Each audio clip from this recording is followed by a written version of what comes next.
All right, so good afternoon, everybody. We're going to talk about marketing your business with email, in particular during, we have some slides here on what to do during COVID time, how to market during COVID time. A little bit about me. That's my photograph. I'm much better looking in the photograph. Well, I guess that's debatable. You guys decide. Don't tell me. I take a better photograph than I do in person. But anyway, that's me. That's my contact information. My company is Lucid Point. We're in Darien. We provide email marketing and marketing automation programs for business. And we work directly with clients, and we also work with other marketing agencies as expert partners for them. We're Constant Contact partners. We're also Robly, Emma, and MailChimp partners, and we regularly place our clients on any one of those platforms and some other ones, depending on what they want to accomplish. What they really need and how much they're going to be working in there themselves. So that's my contact information right there. So let's do some basics, some online marketing fundamentals, the marketing 101 stuff, which I'm compelled to do every single time we go over these things to make sure everybody's kind of level set on this stuff. Again, it's basic marketing stuff, but one, you always need to understand your segments. You need to know that you're not communicating, whether any type of marketing and in email marketing as well, that you're not just communicating with some homogenous group. You've got distinct groups in there represented here by the reds and the greens and the purples. Tailor your message to each subgroup. The better you can do that, the more effectively you can do that, the more effective your marketing is going to be. Good news is, email marketing is a great way to do that. It's really simple to create a basic email campaign and then just copy it and tweak the copy just a little bit, tweak the content a little bit for the next, the orange people, make another copy and tweak it again for the green people.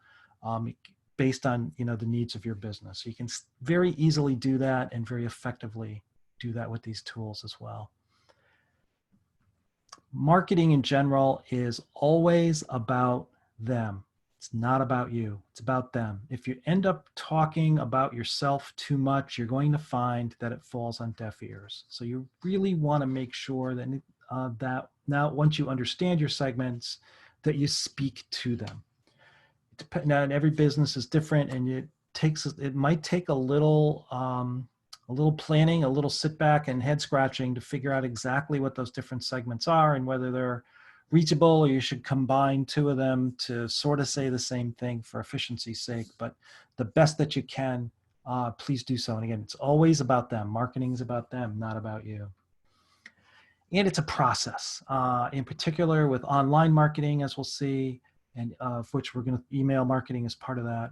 It's a process, not a one and done. You have to constantly be communicating with your segments, the people in your list, whether they're prospects, clients, current clients, or referral sources. You constantly have to do that. So let's talk about marketing in the pandemic times right now. So we've got the same groups of people, but maybe things have changed for them, right? But you do have to start with this. It's still about them. It does, just because we're all dealing with the pandemic doesn't mean the messaging really shifts that much. And in fact, it's more so about them because generally they're hurting. Their lives have been disrupted. Their businesses have been disrupted. And now you're going to communicate with them. You have to keep that in mind and be sensitive to that. So empathy first, right? So be empathetic. Understand that they're going through something. Understand you probably don't know fully what they're going through, but that they are going through something in context here, right? You need to be selflessness. There's selfless. So selflessness is really important here. Now's not the time to be hammering on people to close a sale, right? Understand that you may have, as an organization, you may have something to give, or as a business, and be there to give that to them. Can be very simple, as was mentioned earlier. It can be a simple check-in. How are you doing? It can be more extensive, and I'll give you an example. I have one client that works in the hospitality industry, and their revenue went to, they're not a restaurant, but they service hospitality industry. Their revenue went to zero in like 2 days, as people pulled right back. So, they've had a great series of campaigns running, and you really don't want to stop the momentum and just sort of, pull the rug out from under all the efforts that they've made, but they can't pay. So we decided that we would continue to provide those services anyway, as a gesture to a very good customer, and helping them, helping them be better positioned to recover once things start to open up. Keep your message consistent, right? So if you have this empathetic message, keep it. Uh-oh, my screen is shaking. Keep it. Keep the message consistent. And you guys, can you still hear me, Nance? Yes, can Okay. still hear you, and your screen is not shaking on my end. Okay, very good. Keep your message consistent as we go through all this, and be reassuring in the proper context. So there's something you're not going to be, unless you're a physician, you're really not going to be offering medical reassurance, but just be reassure people that you're there for them, that you're going to be there when they come back. You understand the situation that they're in. And lastly, keep it brief. Keep it short and sweet. That's always good advice for any type of marketing, particularly online marketing. But again, understanding that people have a lot of concerns right now. They're not about to read, a lengthy epistle from you, and you shouldn't expect them to do so. And so all of those, if you don't do those things, people's fuses are just a little shorter right now, and you'll find you get a negative reaction pretty quickly. And this cartoon kind of captures what we all, I'm sure, experienced in the very beginning. Emails coming out of left field, really, from organizations, and at least for me, I know this happened. Organizations and people I've associated with, years ago, hadn't heard from them since, and they just wanted to let me know what they were doing about taking care of their facility in pandemic time. It's like, I kind of don't care. Okay, let's go back to the regular marketing stuff though. So as you're doing all of your online marketing, and again, email marketing is part of that, keep in mind that customers always go through a buying cycle. So there are a bunch of them. We have these marketers love these simple mnemonics here. So AIDA, people always go through this cycle where you get their attention, you build interest, you move them to a decision, and to the point where they can take action. You have to keep in mind that, again, based on, you can think of your segments. Another way to segment your prospect list is, where are they on this buying cycle? Are they people who are just finding out? Are they people who are closing in on making a decision? And you can understand that the needs of those groups would be different. At the attention phase, not a lot of detail, just we're here, we do this, we've been doing this for years, we have 1,000 satisfied customers. That's all you need to get their attention. But if they're getting down to a decision on buying a product or retaining you for a service, then they need a little bit more. So your marketing needs to cover those things. And again, keep in mind that people may be in a different spot on that path, but that everybody goes through the path every time they do this. Now, when you've got, for example, if you've got repeat customers, you've got a bunch of this AIDA already covered, assuming they had a good experience and they're coming back for more.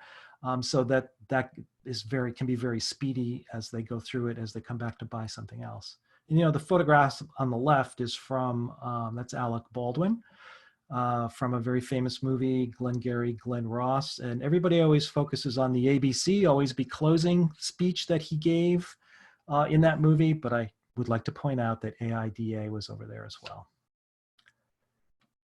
All right, so the number one aspect of human behavior today, this is generally a quiz question that I put out to the group, but I think I'll just do it here myself. So according to research, you can read this, in 15 years, the average attention span online of a person has gone from 12 seconds to 8.25 seconds.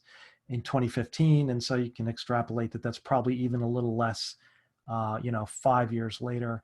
Why is that? It's just a lot of clutter out there. When we're online, we're bombarded with things. Remember, your email marketing is coming to the people online when they're looking at the screens. And so the question we put out is, what's the average attention span of a goldfish? A goldfish, swimming around in that little bowl, nothing in it. 9 seconds. The average attention span of a goldfish is 9 seconds, which means you have a better chance of getting a goldfish's attention than you do somebody online. You can still get their attention, but you do have to just, plan for that and make sure that your material is attention getting, and particularly for those in the early phases of the AIDA cycle. So all this online clutter means that in order for your message to get through, you need to, it's repetition. It's repetition and frequency, right? So you need to, or touches is the word we use. You need to touch people multiple times.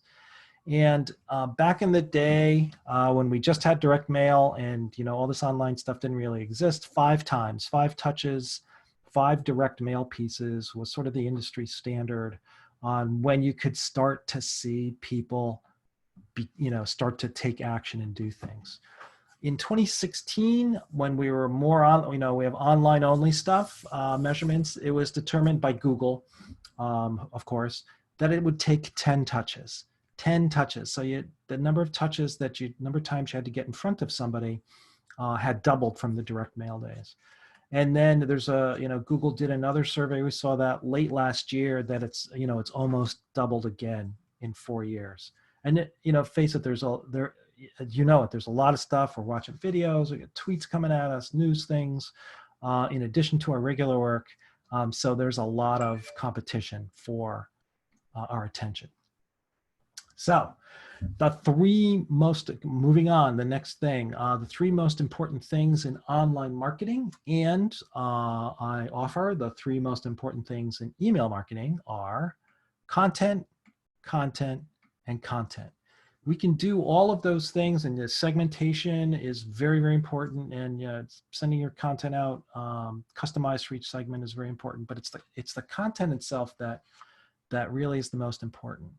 So the key is you're going to find everything's going to be more efficient if you can match your content to what people are already thinking about. This is where that segmentation piece comes in. This is where understanding where they are in the buying cycle comes in, and really really just understanding the audiences to whom you're sending the stuff. But we have a name, marketers. We have a name for all of this. When you match your content, the best way to do that is a concept called seasonality. Now, sometimes, quite literally, if you're a landscaper, seasonality is a literal concept that you work with, right? So you plow snow in the winter, you mow lawns in the summer, and you remove leaves in the fall. So that's pretty straightforward. But the challenge for most businesses, if you don't have this, outdoor component to what you do, is to find the seasonality for you. So I have an example here on the next page of finding seasonality in terms of building out a content calendar. So planning or mapping out what you want to say, what you want to cover generally. That's not the specifics, but just in general, what do you want to say at different times in the year throughout with your marketing and your email marketing. The content calendar is a great way to do it. It's a great planning tool. It also helps you make sure that you're kind of covering all your bases over the course of a year. And it makes preparing your content a lot easier. So again, in person, we'd do these shout out kinds of questions, but in a general consumer, general populace, from a general populace perspective, and again, pre-COVID times, what are we thinking about in general in the month of June? Like what things are happening in the month of June that people will already be thinking about? And the answers to June are Father's Day and graduations, right? The other thing is So Father's Day and graduations, like, and then what would be happening in August? And that would be back to school. You know, again, this year that's going to be a little different than prior years. And lastly, in October, what are we thinking about? Halloween. And so just some examples of the seasonality that's already out there. And businesses, you can see businesses will tag onto these very clearly, right? So retailers, back to school is big. Father's Day, Mother's Day in May, graduations in June, very big. I think Halloween is actually where consumers spend the most on decorating their homes of any other holiday. So if you're in those businesses, you've got that covered if you're in a retail business. If you're in a B2B, a business to business environment, you've got a slightly different challenge, right? So you've got to think about, at first blush, you may say, I don't really have I don't have the seasons. My customers come to me in the winter, or they come to me in the spring. It doesn't really much matter. But, think about it. Spend some time, don't struggle. Spend some time thinking about some of these things that you can tag onto, because if you can if you're a plumber, if there's such a thing as, well, for the holidays, if you're going to have guests in the November, December holidays, if that's a big time of year where there are guests, you could do clean out your pipes in advance, or clean your septic tank in advance promotion to get ready for the holidays. That would make sense, right? People would be saying, oh yeah, that's right, we're going to have the whole family, our turn for Thanksgiving this year. And so we've got to get that taken care of, or I got that leaky thing that needs to be replaced. That's a perfect connection on seasonality. But even if you're a straight industrial company, there could be an annual conference, right? There could be a big trade shows that are important in your industry. Those types of things can be your seasonality. And of course, if you're in a B2B environment and you're selling to companies that are big enough, they have their budget cycles, right? So end of the year, they're planning their budgets for the next year. So if you want to get your proposals in there for consideration. So those are some of the fundamentals that apply to marketing and online marketing and email marketing. And let's hone in on email marketing itself and why email. So another quiz question for the group out there in general. What's the #1 app on smartphones? And the answer is, and people say, oh, Facebook, Google, blah, blah, blah. But this is a presentation about email. So of course, the answer that I'm going to give you is email. More than half of all emails are opened on a mobile device, right? So people engage with email on a smartphone in a big way. That has implications for your design. There's a little tidbit right there that more people own a cell phone than own a toothbrush. And I know, I probably said this the last time I was there, Nance, but I have more than one toothbrush, so that means there's I'm skewing the averages as well. The other reason that people about email, it's reliable. It gets delivered 95+% of the time. And depending on, how good your list is, the platforms themselves generally get things there over 99% of the time. It can get sorted into junk. It can get sorted into the promotions tab on Google, on Gmail. But it does get there. All right. Contrast that with social media, where you were fighting the algorithms. So not all the posts show to everybody you think it's going to show, unless you're paying for it. But if you're putting posts out there, there's a fair chance that only 2% of people are going to see it. So you have a lot more control with email. And then people pay attention to their emails, just like they pay attention to texts. They pay attention to emails. 91% of people check their email every day, and 88% check their email on their smartphones. So that's at some point during the day. And most people check their emails on their phones multiple times throughout the day. And I dare say all of you have checked your emails multiple times. Lastly, in this section, email marketing has a great conversion rate and a great ROI. So this is the ROI for email on average is $44.25, which means for every buck you spend on email, there's an average return of $44. Now, that's not going to be you. Okay. That's generally big, the Targets of the world, the big national brands of the world. They're the ones, and they're sending to millions and millions of emails with their promotions. They're the ones that get that big return. Um, Yours is going to be less. How much less? It's hard to say. But the key is it does have an ROI. It's not really just off into the ether. So in terms of thinking about how all of this works, I want to put up this slide here. So, your basic sales funnel. If you've been in sales before, you've dealt with this. If you were a sales manager, you've talked about this with your team incessantly. And if you've been a sales rep, your sales manager has talked about this with you incessantly. What's your funnel?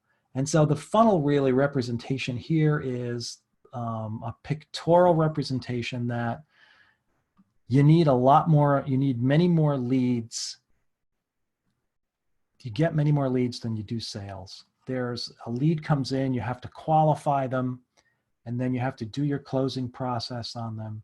And there are a million reasons why a lead may not be ready to buy, but those that do, they turn into closed sales, and just that there's an inverse relationship there. So it requires many more leads to get sales. And in fact, sales management, we would often work with the sales reps and have them work backwards on the funnel and go, all right, how many sales, how much sales do you need? It works for businesses too. What number of sales do you need? What's your close ratio? If you close half of your leads or opportunities into sales and you need, $12,000 worth of sales this month, then clearly you need $24,000 worth of proposals every single month to generate that amount of sales at that close ratio. Basic concept here on understanding sales for any business. So where does email marketing fit in? Email marketing fits in up at the top, right? So we're email marketing emails can really help feed leads into your sales funnel. All right. If you're working prospects, they're raw leads and they've got to go through the whole thing. If you're working your past clients and you're trying to upsell them, then they're going to come in, maybe they'll come into the top, but they'll move through a little more quickly. But so depending on how you send the content out and how you've got it segmented, you can not only help feed the top of your sales funnel, but you can also speed people going through it, right? And so if you think back to AIDA, awareness and a little bit interest will get them in the top. But if you're in the process of educating people about your product or service, that can help qualify them and speed them through the sales cycle. So that's important, and ultimately you're going to up your close ratio. So maybe in order to get to 12,000, you only need 20,000 at the top instead of 24,000. That's a pretty significant difference, and the math continues to work out that way. The bottom line here is using marketing emails that can help you close more sales by, again, getting you more prospects in the top and speeding people through it to get to those revenue numbers. So where does email marketing fit in sort of the realm of all online marketing? So here's our funnel. Just moved it down a little bit, made some room up at the top so we can say emails are good for people and that's kind of important. We're going to talk about where to get names in a minute, but if you know these people, you've already captured their email address, email marketing is a great way to help feed them into the top. If you've just got connections, people that maybe you don't know that well, then that's social media, right? So people that you've got this connection with, continue to work on them and reach out to them on social media and an attempt to turn them into leads at the top of the funnel. If people are they're searching for you or the services you offer. So they'll go back to the plumber. If somebody's got a leaky pipe, like right now, they need a plumber right now. So they could be searching for plumbers near me, or, I've got a leaky faucet. And you want to come up on pay-per-click, which are Google Ads, and SEO. Those are the things, those are the two online marketing elements that really help bring in people who are searching for what you do. All right, and lastly over here, if you're searching for people, right, if you're trying to promote your stuff out there, and this is mostly all social media, but it can be on online search as well, then you want to run a lead gen program. Now, lead gen programs, you can use those on Facebook. You can use those on LinkedIn. You can use those even in the paid placements out on the web. But LinkedIn and Facebook are the most obvious examples. It is advertising. It's paid, right? The two on the right are paid. And you'll put a post out there, and when people click on the link, they'll be presented with a form to fill out, and you actually capture their lead information. That's why they call it lead gen. And then you can take it, and they come right into the funnel here. Perhaps they're semi-qualified, right? Because they've responded to an ad of some kind. They've responded to some specific vehicle. So you have a better idea of what they're after. And so you move those through your sales process to sales. So that's where email fits in. So if you know the people, email marketing. People you're connected with, just reach out to them on social media. And if people are searching for you or your service or the solution to a specific problem, it's pay-per-click and SEO, and then lead gen for people that you're looking for. Every now and then this comes up. Email's dead. We're all going to use Twitter. Email's dead. We're all going to use Facebook. Instant Messenger. Email's dead. We're all going to use text. I've heard it before. I'm sure I'll hear it again. So far, email's not dead. Why is it not dead as a marketing tool? Because it works, because it does get through. Those things that we talked about earlier, the delivery rate, the fact that people pay attention to it. Those are all very, very important. So there was an article in the New York Times about a year ago, March of 2019, which actually seems like about 12 years ago, I know, to everybody, extolling I think the new social network that isn't new at all, and it talked about email. And here are some quotes from the article. The inbox is becoming a more attractive channel. It's private, right? So remember, there were a lot of privacy concerns at the time about Facebook and leaks and all that kind of stuff. Leaks of data, user data. Some people feel that traditional social media, Facebook, et cetera, have incentivized negative patterns. There's a lot of false information out there, false claims. And here's a big one. I own my audience. So that's kind of key. Remember, email marketing is for people you know. Those are your lists. If you're working with Facebook, those are, even though they may be your friends, those friends, right? Your friends on Facebook or your connections on LinkedIn, that information belongs to the platform. And they market to them all the time based on, their relationship with you. And you don't have to find an algorithm, right? So there's that 2%, 95+% delivery aspect. So there's a lot going for email, continues to be good, continues to be a very effective channel. I'll stop and see if there are any questions so far. And I'll take a sip of water and a breath.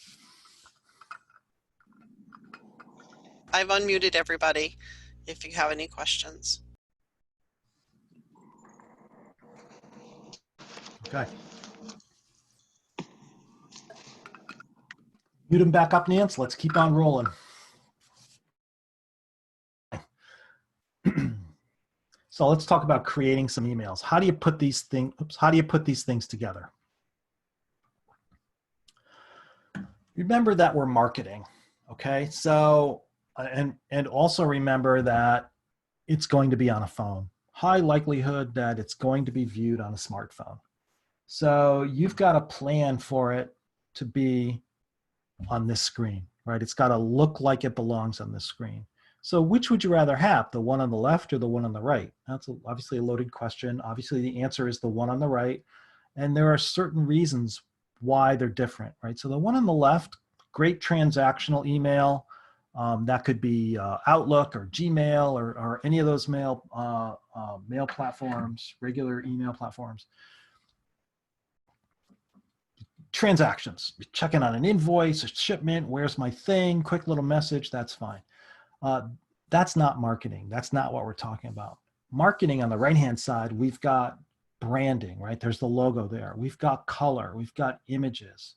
Big button, shop now. Big call to action button. All right, a little bit about safety, a little bit of text there. So it presents nicely. People can look at it very quickly and get the idea. You look at that quickly, you see, say, kids, helmets. Oh yeah, little Timmy needs a helmet. Maybe we should get a helmet for Timmy. And that's really what you're trying to do there. If people want more information, they'll click through and they'll get more information. So here we have attention and interest, right? Very much with this particular email here. Different types of organizations and different types of businesses do it differently. So the chamber, for example, that's generally, Nancy, I haven't seen one of yours in a while, but generally that is either about one event or you've got a bunch of events listed. That works fine too for that audience. So that's understanding your audience, where people want one place to go presented in their inbox, that don't have to go to the website and see everything. They can see on the email the events that are happening, and if they want more information, they can click through, or they want to register, they can click through. But gives them a good overview in a hurry. That may work for the chamber, but for most businesses, it doesn't work. You really just need to keep it simple. Which leads to this: how much information is enough on an email? Just keep this in mind. Less is more, all right? You want to keep it simple. 20 lines of text or less, and I would say even that's a lot. We tend to do 2 or 3 2-sentence paragraphs or 3-sentence paragraphs. That's ideal. You always want to have an image, but don't have too many, right? Again, except for the chamber or nonprofit organizations, or membership organizations, that's different. But for a business, you can't overwhelm people with a lot of choice because they get overwhelmed. And if you go back to the goldfish slide, where people have like 8 seconds worth of attention, all right, roughly, just some small amount of attention. If you present too many things here, they're just going to become overwhelmed and say, I'll deal with that later. And if somebody says I'll deal with it later, it usually means they'll deal with it never. Okay, the frequency is another question we get. How many times, how frequently should I send it? And again, for most businesses, monthly is probably enough. If the chamber, if you've got a lot of, for example, if you've got a lot of content every 2 weeks and people are expecting that, that's fine. Other nonprofits where there's not as much programming, or there's an event or two per year, and then a few things about the mission, that they tend to go quarterly. As well. So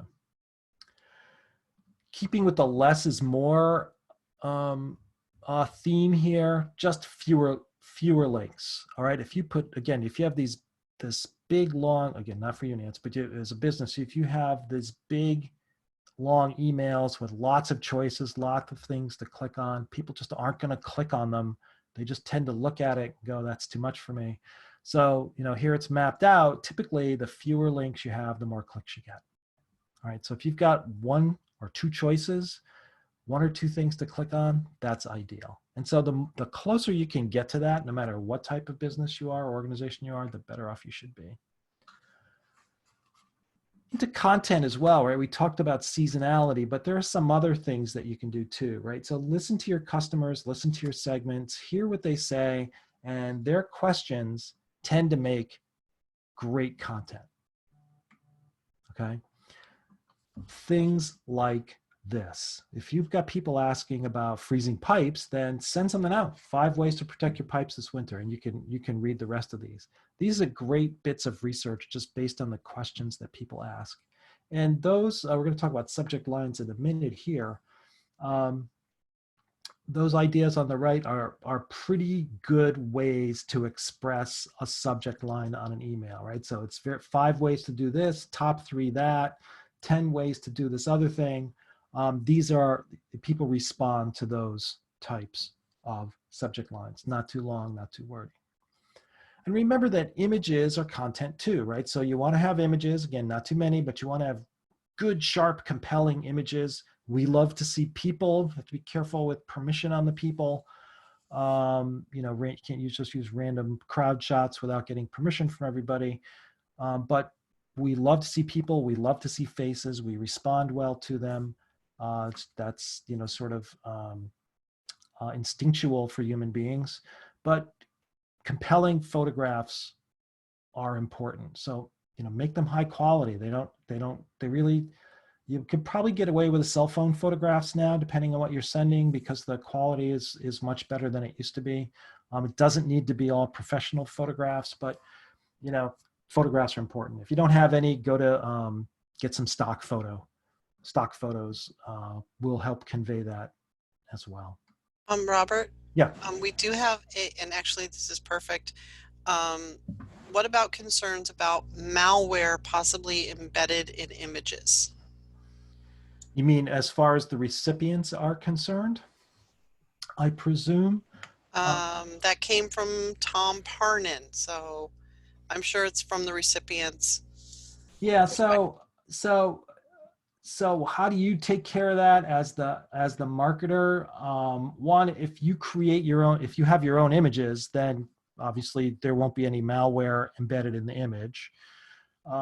If you buy it from if you get it from a reputable um, uh, stock photo um, supplier, you won't have any problem with that. If you're just picking images off the internet, just trying to pick up some free ones here and there, that's where you might have trouble. So don't do that. Plus, you really don't have the rights to do that. You want to purchase them for the use. So what's interesting about images, Constant Contact has this, and I'm not sure if the others do that we use, but Constant Contact does. You can get stock images right through Constant Contact for $8, $8 an image. I think it's $8. Um, and so those are all vetted. Otherwise, go to iStock Photo, which is part of Getty Photos, and you should be okay there. Now, one of the things we're going to talk about is always embedded. Let's see if it's here. Yeah, make all images clickable. That's embedding a link behind each image, and you should always do that. Now, if someone on the other end is concerned that, overly concerned that I don't want to click an image because there may be malware in there, there's not a whole bunch you're going to do about that, but you as the marketer should still make these clickable. So what does that mean? If you click on the logo, it goes to your website. And in this example here, if you click on that view listings button, that should go to something that brings you right to a page with all the listings that they're talking about here on these vacations. Okay. Hope that answers the question. So images are good, right? Always have them, but don't make everything an issue. And this may be part of the question as well. So by default, because these, for a couple of reasons, one for privacy, but two for protection, but two because images are a lot of overhead to transmit from the email service, like from Microsoft or Google or Verizon or anybody. They tend to be stripped out. And if they, excuse me, when they get stripped out, you get this, right? And we've all seen these. This is from Outlook. You see these little red X's, okay?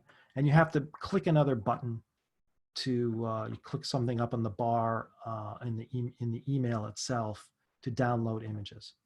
That's okay for some of them, but if you make your entire email images, right, you're going to get something like this. And now the person who opens it up is going to look at this. They're going to have no idea what this is about.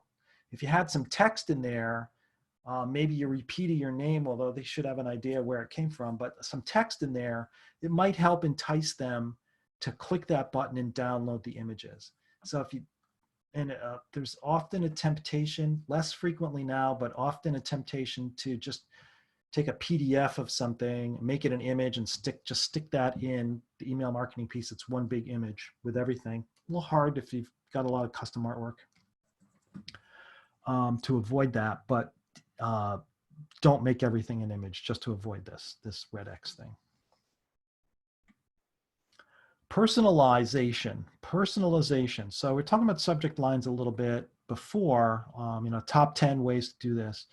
But you can personalize, you can put the recipient's first name, or you can put anything that you've put in the database, any database contact or contact field that's in your database. You can put that in the subject line. So so I've got here highlighted, Robert, did you see this? Like 30% off something and whatever that is, vitamins or something. And so that catches people's eye, right? They see their first name, their eye is drawn to it. So there's definitely attention getting.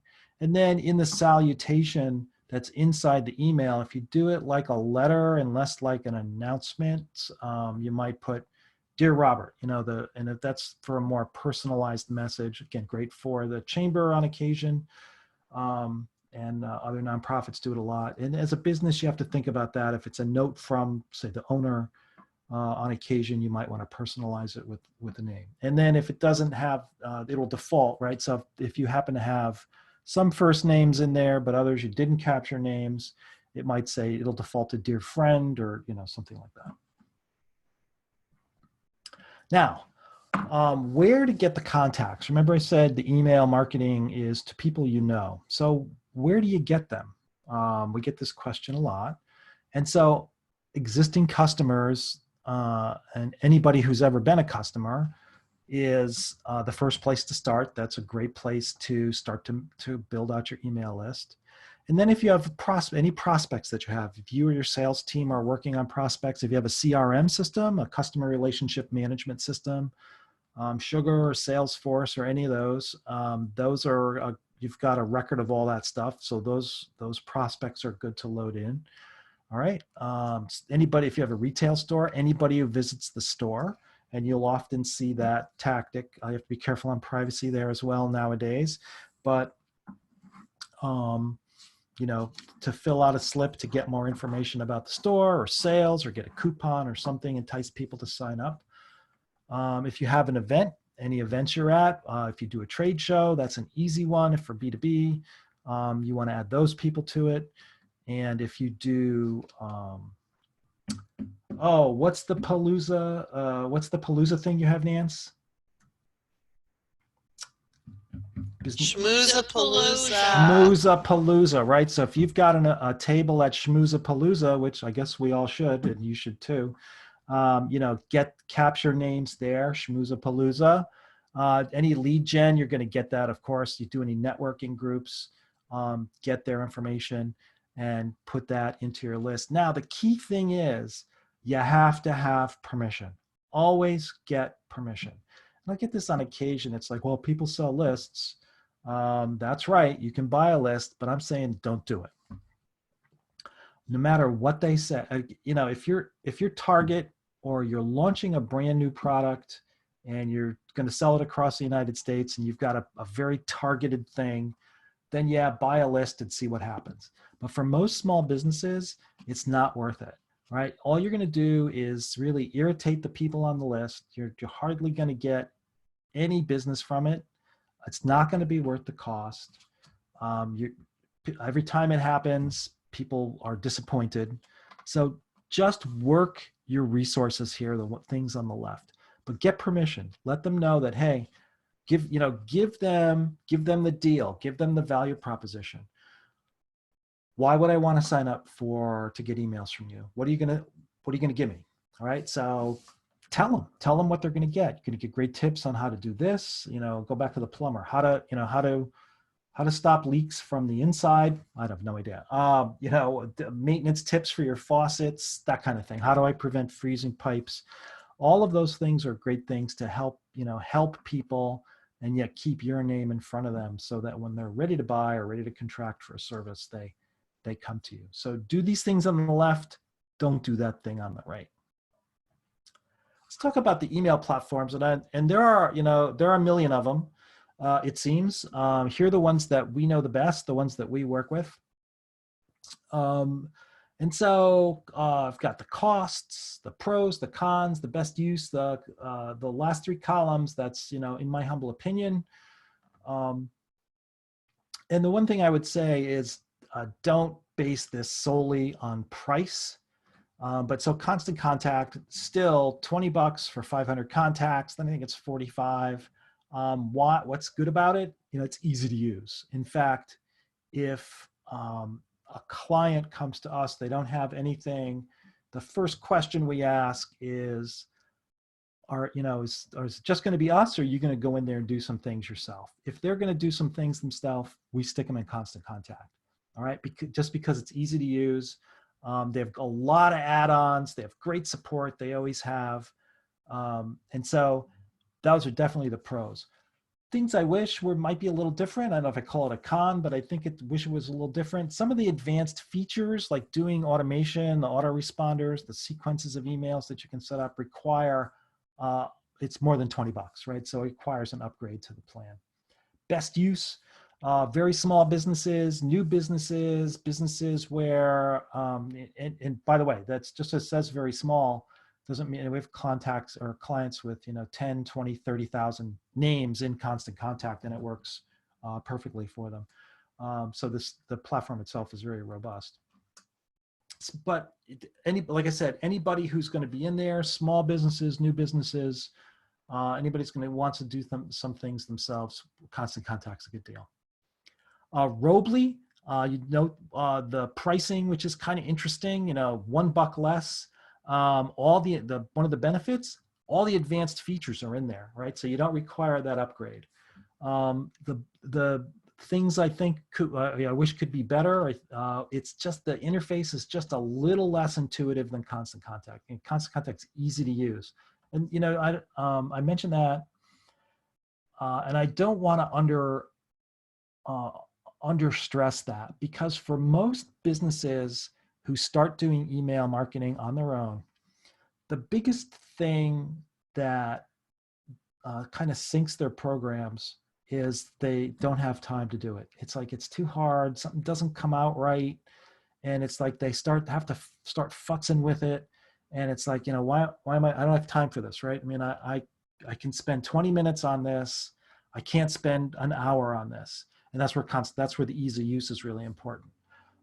So Robly, it's a little less intuitive to platform. It's very good. It's a little, you can again, the advanced features are there. You can do a little more tweaking, right? So there's a trade-off with ease of use and the less intuitive platform. You can be a little more precise with how you build the emails themselves.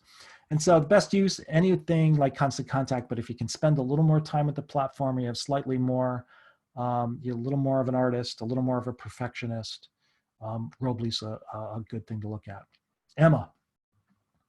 Emma is a part of another email action. Oh boy, I can't think of the name of it. No, but another big email platform. Not eye contact, somebody, anyway. So their pricing, look at the difference in their pricing, right? $89 for 10,000 contacts. So the first pro on that is it's great value for large lists, right? 10,000 contacts in Robly or Constant Contact would cost you way more than $89 a month, right? And it does give you more control over email creation. So it's got those fine-tuning features are there as well. However, it don't have as many features as Constant Contact and Robly, particularly the SEO and all that other stuff, the landing pages. Everybody has landing pages. But the best use, in our opinion, if you have a larger list and you're just going to run a relatively straightforward program, Emma is a good one to use. And in fact, when we have a client that says, you just do everything, we put them on Emma, because the way we buy contacts, I think I buy 250,000 contacts at a clip, and then I can resell them to everybody else. And if they're not going to go in there, it doesn't matter how difficult or easy it is to use it. And then there's MailChimp. Last but not least, MailChimp, they still have that $0 for 2,000, first 2,000 contacts. And that, that looks very compelling. And then $9.99 for 500 is the next level. And say, well, wait a minute, Robert, that doesn't seem to make sense. Where the way MailChimp has things set up, they have different plans in the basic, pro, enterprise, whatever, I forget the names, but they have their plans set up on features, right? So the $0 down is a down and dirty email, simple email only. Limited set of features, got a bunch of them, but a limited set of features. The $9.99 for 500 plan, you've got a lot more features on there. The things that I wish could be better, the user interface needs an upgrade. But by the way, MailChimp on the more sophisticated plans have excellent integrations with Zapier and other pieces of software that you want to hook in there. So where we think to see the best use, if you have sophisticated needs and you're definitely going to be growing your list, MailChimp is the best place to go. I mean, you've got specific plans and you're running other things and you know that your list is going to grow from 500 to 5,000 to 10,000 to 20,000. MailChimp is a great resource. So that's it. I see we're at 4 past the hour. So this is really enough information, I think, to get you going on email marketing. If you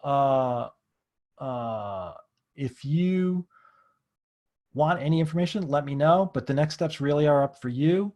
And so you can copy these. I don't know if this is, I doubt this will be clickable in whatever format it's saved in, but you can go to this bit.ly here, this, conta.cc/trial start. You can start a 30-day free trial of Constant Contact. A coach will contact, a Constant Contact coach will contact you for free, and they'll try and help you make sure that you understand the tool. It's pretty intuitive. And again, there's a lot of support, but they'll help you. So that's a very good resource for anybody who wants to get back into it, anybody starting up. Give them a call. So ContaCC /trial start. And that's it.